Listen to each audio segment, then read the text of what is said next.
So today, for no particular reason, real life reasons whatsoever, we're looking at the Indonesian dystopian thriller, The Siege at Thorn High. This movie takes place in an unnamed Asian country in the near future, centering around a high school teacher who's trying to find his long-lost nephew while navigating a world full of racism and political unrest. Quick disclaimer, I am not educated at all when it comes to politics or history, so aside from these trigger warnings, I'm mostly gonna cover this film from a filmmaking and storytelling point. The inciting incident of this film is obviously based on the riot of May 1998, which for the non-Indonesian is the riot that exploded after years of tension between the Chinese ethnic group and the native brown-skinned people of the country. In this movie's version, it takes place in 2009. Our three characters, Pancha, Edwin, and his older sister, were just hanging around in school when the situation got more tense as the teacher told them to go home immediately because a riot breaks out on the street. Before we even get the chance to breathe, the three of them got dragged out into the street, and as Pancha ran away after being threatened with a knife, Edwin was forced to watch his own sister get attacked right in front of him. This is a reference to how these things actually happened in the real-life riot. Well, told you it's gonna be f***ed up. Cut to the year 2027. Edwin is now a full-grown ass man on his way to a job interview as a high school teacher. It is implied that because of the recent tension, a similar riot is bound to happen again. And Hollywood, this is where you take your notes. There are so many movies that either deliver its message in such heavy-handed ways 100 million to Black Lives Matter, or where they don't mention the political subject at all and mostly leaving it to subtext, which does work a lot better, but it can seem a little bit unnatural. This is how you make your character talks about the movie's politics without it coming across as cringy. Kamu bukan salah satu laki-laki dari masa lalu yang nganggap perempuan gak bisa ngehandle hal-hal sulit yang bisa dihandle laki-laki dong. These are not passionate characters being pretentious about their cause, but rather just regular people who lives in a world where racism and sexism and whatnot is blatantly common. So what else are they supposed to do except to talk about it? One thing that I don't like about this movie that they took from Hollywood is the extreme amount of violence. I get if you want to talk about a topic like this, you have to show the ugly truth. But the crime scenes in this movie come across a lot more like overkill and unnecessary rather than unflinching. And this isn't even close to the most graphic scene in the movie. Like later on, a guy literally gets burned alive. The difference is that scene is 100% necessary for the story to move forward. This scene just come across as trauma. You know the movie Soft and Quiet? Yeah, well, it's not nearly as exploitative, but it does give off a similar vibe. Anyway, I'm getting way too ahead of myself. It is established at one point that Edwin is actually going through different schools to find the baby that his sister conceived on that fateful day. But I don't think that's the point of the film. If anything, it's just a catalyst for the harrowing horror show that's about to happen. To contrast my point, I want to bring up this other YouTuber who have reviewed the film, an Indonesian film reviewer named Ngelantur. I don't know why I'm talking as if he is not 1,000 times more popular. He said that this movie is surrealistic because the story doesn't go the way it would realistically go, but rather in a way the concept needs it to go. I personally cannot give it that title. If you want to talk about surreal story structures, watch Pulp Fiction. That movie literally starts and ends in the middle of the story. I get his point with the other movie he compares it to, Grave Torture. But that is a religious film, where it's up to interpretation whether most of the movie is a dream sequence or not. I mean, I don't think anyone with a reasonable IQ would try to disprove religion by literally proving that hell doesn't physically exist. It's clear you're supposed to take the moral of the story instead of taking the story literally. This movie can be taken literally. That's why I would rather label this film as idealistic, in a sense where every single thing that needed to happen to strengthen the message of the film happened. It's kinda similar to 12 Angry Men, where it's just so happened that all the 12 jurors have completely different perspectives and contribute completely different messages. I mean, you're telling me it's the 1950s and we only have one stop in this? Okay, I'll move on with the story, I swear. Jeffrey's a sick crazy talented actor. I still got PTSD watching him in other movies. I think it's because I've met people who are very similar to Jeffrey in real life. Despite how hateful and hostile Jeffrey is to everybody, you can tell he's clearly a broken person. And Edwin does him absolutely zero favor. Kamu ngomong sama orang tua kamu juga gitu. Dan kamu heran kenapa mereka benci sama kamu.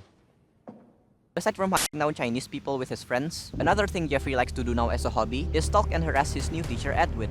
I think racism is the bare minimum reason why Jeffrey do this shit at all. From what we get, his life seems to be filled with so much hatred that racism is the only acceptable outlet for his violence. Which of course everyone supports because everyone's f***ing racist. Anyway, he gets caught. Turunkan celanamu. Turunkan celana kamu. After finding out the wound on Jeffrey's thigh, which Edwin did as self-defense, the principal scolded him, saying he doesn't deserve to be born. If I were your parent, I would have thrown you out a long time ago. Basically reinforcing the hatred and self-loathing he already have, which later on in the film is gonna be deadly. The next day, Edwin brings along another teacher and 2 other students to decorate the school on a weekend for the upcoming Independence Day. The important one is Cristo, played by Andy Arfian, which, dude, what's your secret? Bro literally decided to stop aging since like 2017. On the streets, an eerily similar riot starts breaking out again, which is a perfect opportunity for Jeffrey and his goons, goons, to corner Edwin in that empty high school.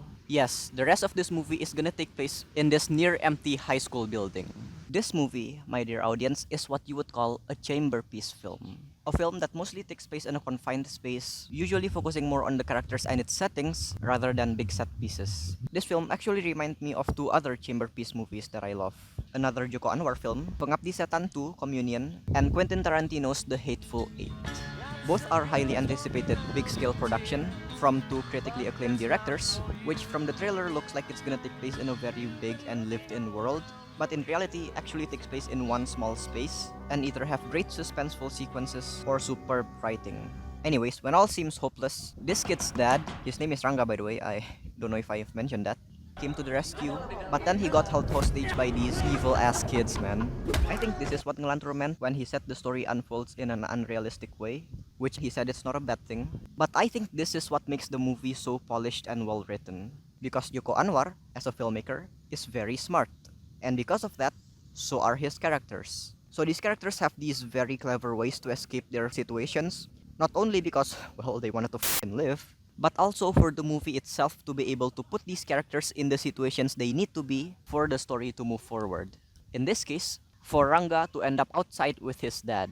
No, I am not gonna tell you how because you should watch the movie.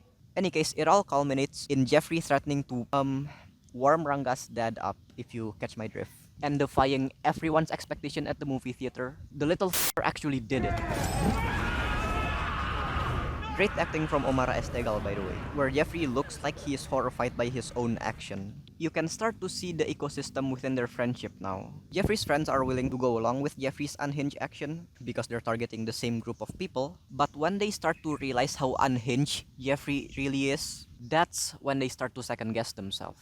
You can see this when 2 of Jeffrey's goons tries to calm Ranga down, who is rightfully freaking out, leading the bad guys to accidentally kill the good guys in self-defense. Unfortunately, very reminiscent of real life. Okay, so now they really need to get the f*** out of here. And while our trio try to escape the situations physically, Jeffrey's other goon tries to escape the situations emotionally by saying he gotta take a piss. Of course, Jeffrey and his fragile ego is not gonna let that happen. So, I'm not educated on fight scenes choreography either, so for anyone more qualified, feel free to analyze this scene, but this ending part has to be symbolic, right? This dude is literally given the option to hold on to his hatred and machete, killing Edwin and die in the process, or let go of all that hatred and let the man he has grown to hate to save his life. Guess which pick he ended up choosing? I'm sorry, but this shot looked like absolute in theater. On the other side, Cristo and the other teacher are hiding in this science lab place. Do we even have the budget for that? When she revealed that Edwin actually came all the way here to look for his nephew, which he believes is Cristo. Great storytelling, by the way, by emphasizing that both of them are good at drawing. But Cristo says it's impossible. Both of his parents are from Malaysia. So who could Edwin's nephew be? While Edwin is walking down the corridor, he comes face to face with his final boss, Jeffrey. Is it just the rules that every single person in an action thriller movie, including your average teacher and high school students, has to be good at fighting? After a while, Jeffrey's friend walked in on Edwin pinning Jeffrey down. Gay. Hey, don't judge me. Jeffrey agrees. Edwin told the rest of them to get out of here and that they still have a future. And of course, one by one, they all drop their weapons and leave on their own term. This is something that Ngelantur have mentioned as a mistake, but this is actually good story arc. Like, the teacher talked about how in that school environment, mostly the men are the one who have agency, while the women just followed them around. And here's one of those women, in the climax of the film, finally overcoming that struggle. It's very subtle and very well done. As much as Edwin tried to de-escalate the situation and give Jeffrey another chance, Jeffrey unfortunately wouldn't back down. And after getting turned into a human kebab, Jeffrey dies the exact same way he always lived.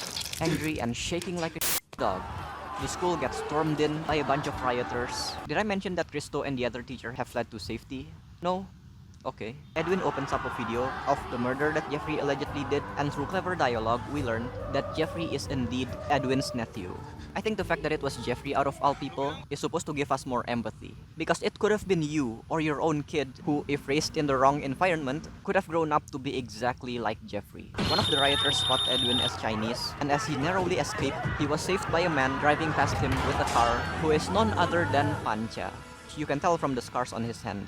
Aside from this being cool as I don't really get the point of this. I'd like to read it as a very small redemption arc. Because Pancha failed to save Edwin's sister all those years ago, and now here he is saving Edwin. They all drive away from what was left of their city, reminding us that from Edwin's own word earlier, this country is like the thinnest piece of glass, and that the smallest pressure could break everything into chaos.